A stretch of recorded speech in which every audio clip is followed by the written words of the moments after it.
Hi, I'm Yui Ayama. I'm a design researcher at Moon Creative Lab and also a small D2C business entrepreneur myself.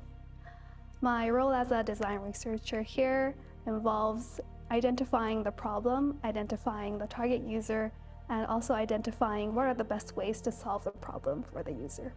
Human-centered design research is important in a new business creation process because there are so many decisions to be made to decide what a service looks like.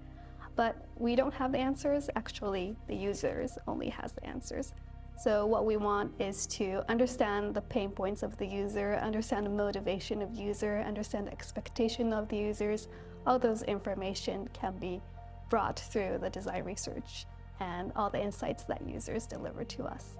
While market research is focused on answering what and how much type of questions through web analytics and surveys, design research is focused on answering the why type of questions, which is the reasons and motivations that users have around their behaviors.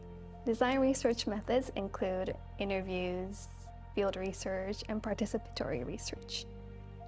Interviews are usually a one-on-one conversation or a small group conversation that you dive deep into their lives and listen to them, hear from them around a particular behavior or particular value that the users have. Field research is about you actually going into the living environment of the user and seeing the environment, touching it, feeling it, seeing it, hearing it, smelling it, all those senses that you can use. You can get a lot of information and insights around how people are living their lives. Participatory research is about you actually experiencing the life of the user. So it's a process of building the empathy. Of all the design research methods, my favorite is field research because it gives you the most information by not just hearing from the user, but actually going to their site, seeing something, feeling something, touching something. All those informations delivers great insight to you. When I was developing an app for diabetes patients, we had a chance to visit their homes, and we asked the patient if we can open their refrigerator. What we saw there was a big stock of melon soda, which was something that we can't hear from the previous interview with that patient.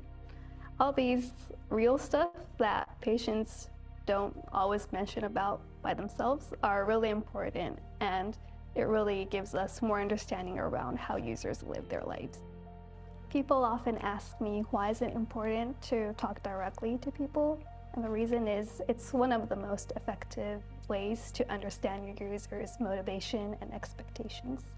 Even if you think that you already understand the users enough, you really don't. When I was creating an app for diabetes patients, the idea owner, who was really knowledgeable around the disease, was pretty sure that the patient's biggest fear is to get complications. However, when we spoke to a lot of diabetes patients, we found out that they never talk about complications. Their biggest fear was to bother their family members. So even if you think that you already understand, you already know a lot of things around the users and you understand them already, you really don't. And the first step is actually to recognize that what you have is assumptions, not the facts.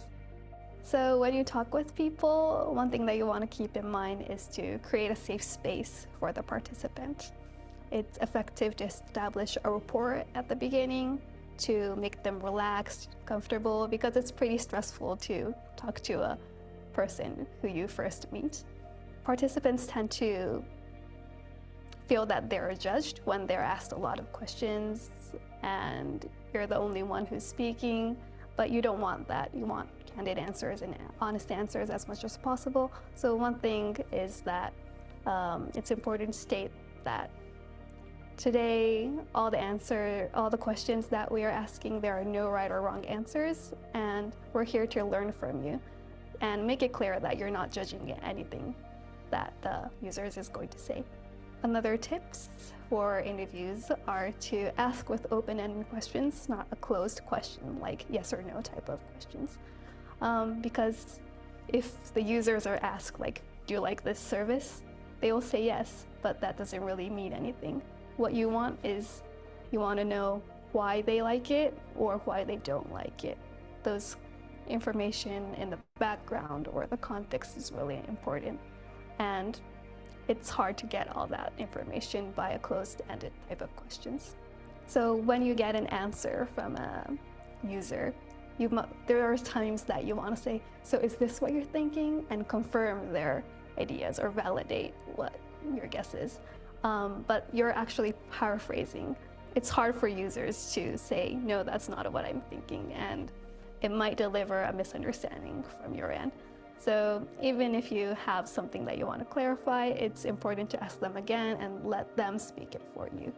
It's really easy since you're really passionate about your idea and you love your idea, it's really easy for people to sell your idea through the interview processes, but that's something that you want to avoid doing, because when interviewees feel that I'm sold an idea, it's really easy for them to be in a defensive mode.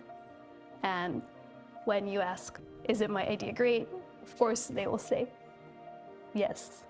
And that's the only thing that they can say. And that won't deliver any like fruitful answers or insights that you really want. So it's okay to ask for feedback and present your idea for that, but you want to make sure that you don't pressure them to say that your idea is great.